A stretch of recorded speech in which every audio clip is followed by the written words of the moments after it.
بسم الله الرحمن الرحيم والصلاة والسلام على أشرف المرسلين. Salam alaikum, bonjour tout le monde.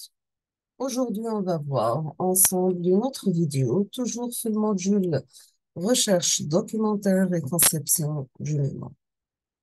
Nous sommes arrivés à la conception d'un mémoire de fin d'études et on va commencer par la rédaction de notre mémoire. Donc, pour bien rédiger un mémoire, plusieurs critères d'organisation et de rédaction doivent être respectés. Un mémoire typique doit contenir les parties suivantes. Vous avez la page de garde, format imposé par le département. Vous avez les dédicaces et remerciements s'il y a lieu. Vous avez la table des matières ou bien ce qu'on appelle le sommaire, liste des figures, liste des tableaux, abréviations, acronymes, etc. Donc, vous devez commencer par une introduction. Après, pour les chapitres, vous avez que le mémoire doit contenir au moins 3 chapitres, tels que le chapitre numéro 1 pour présenter les généralités et les notions fondamentales du thème. On présente une synthèse des travaux déjà effectués en se basant sur les ressources collectées lors de la recherche documentaire. Dans le chapitre numéro 2, dans ce chapitre, une description détaillée des méthodes adoptées doit être effectuée. Il s'agit donc de présenter la théorie du travail présentée dans le projet de fin d'études. Dans le chapitre numéro 3, vous avez que ce chapitre présente le travail effectué durant le projet de fin d'études. Il doit contenir une description des données utilisées, les critères d'évaluation de performance, le protocole expérimental décrivant le déroulement des tests.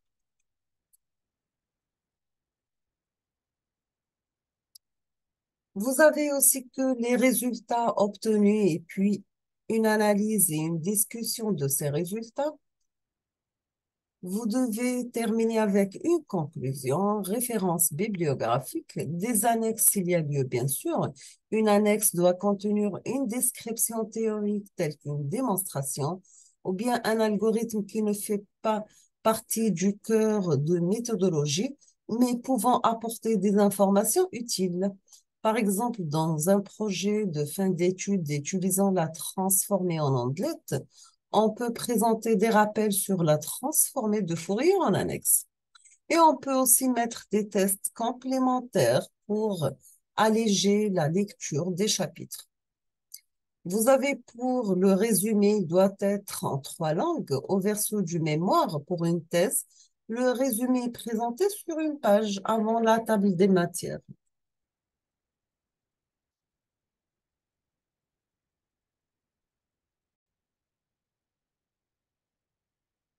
Donc, toujours avec la rédaction. Comme introduit, comme introduit au début de ce chapitre, la rédaction d'un mémoire doit respecter des normes bien connues. Dans cette section, nous allons résumer ces normes tout en précisant quelques erreurs fréquentes. Vous devez commencer par la page de garde. Donc, c'est un format imposé par le département. Concernant la rédaction, vous avez qu'un mémoire ou bien une thèse doit être rédigé en couleur noire avec un interligne de 1,5, une taille de police de 15 de préférence en Time New Roman.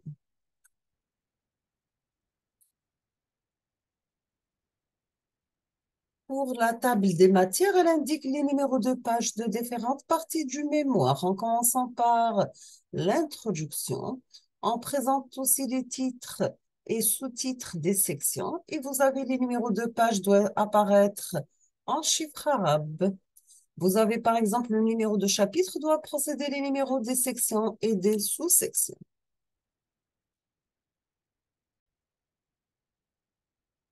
On peut trouver aussi liste des figures et liste des tableaux. Vous avez que le numéro du chapitre doit précéder le numéro de la figure ou bien du tableau.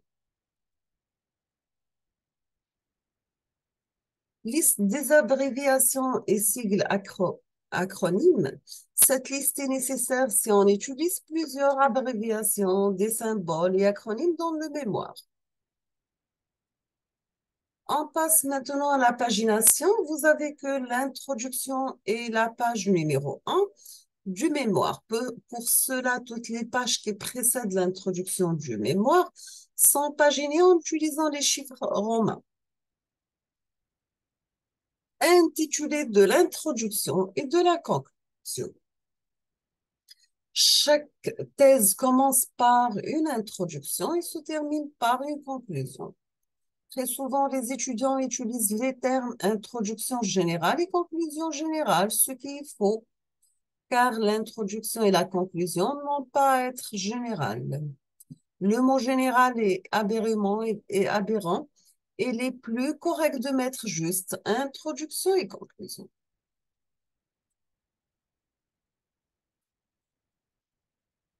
Les titres et les intitulés. Dans un mémoire, tous les numéros des titres et des sections, sous-sections, figures et tableaux doivent commencer par le numéro du chapitre dans lequel ils sont inclus. Vous avez une remarque que toujours un titre qui a un numéro intitulé de section ou d'une sous-section ne doit jamais se terminer par 2 points. Les 2 points sont permis dans les titres qui n'ont pas de numéro, qui ont des puces comme les remarques et les exemples. Il ne faut jamais souligner les titres des sections et des sous-sections.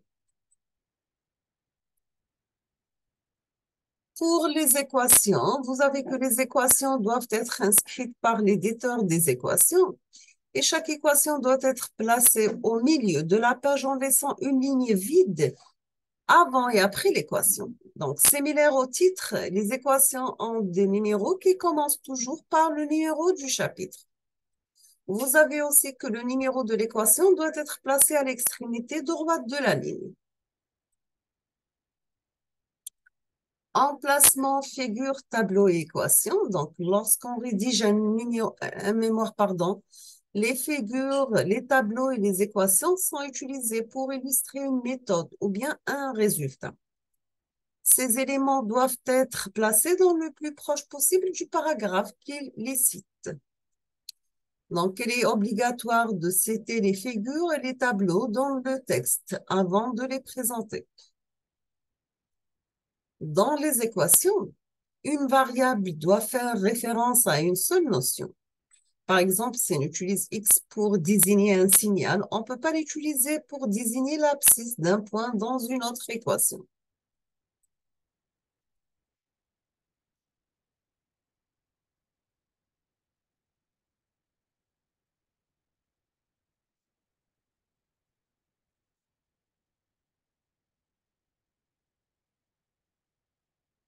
On passe maintenant à l'introduction du mémoire. Vous avez que la structure de l'introduction d'un mémoire doit contenir les aspects suivants.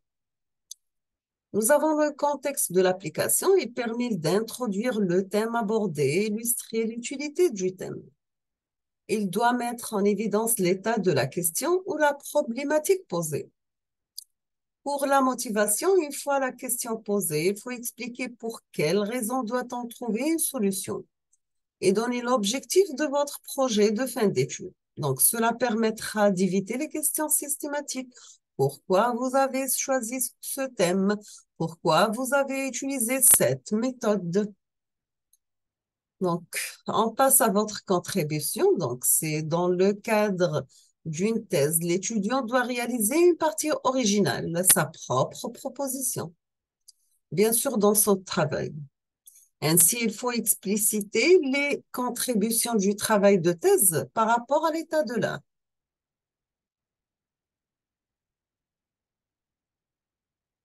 L'introduction du mémoire. L'organisation du mémoire, donc pour terminer l'introduction, on doit donner un aperçu sur l'organisation des chapitres. On doit décrire en 1 ou 2 phrases le contenu de chaque chapitre, et cela pour orienter le lecteur. On passe au chapitre. Donc, comme nous l'avons déjà introduit, le nombre de chapitres dépend de la quantité du travail effectué et sa diversité. Si on utilise des méthodes faisant appel à des théories différentes, on risque d'avoir besoin de deux chapitres présentant les méthodologies. De même, si les tests expérimentaux se répartissent en deux volets, il est préférable d'en mettre deux chapitres de test.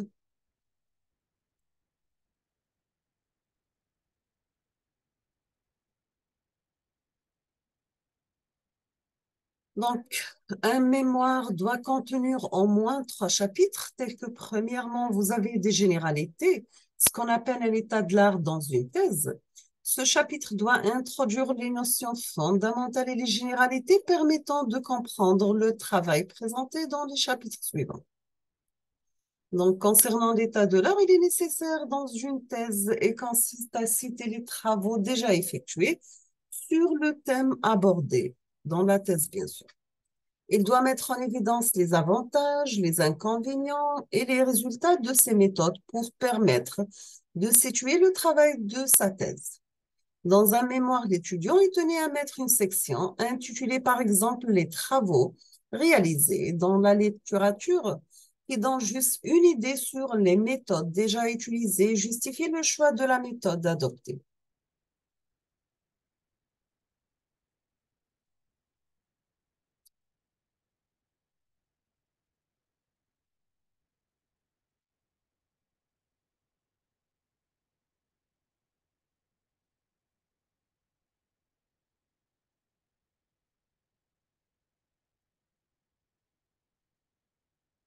On va s'arrêter ici aujourd'hui. On termine la suite dans la prochaine vidéo, Inch'Allah.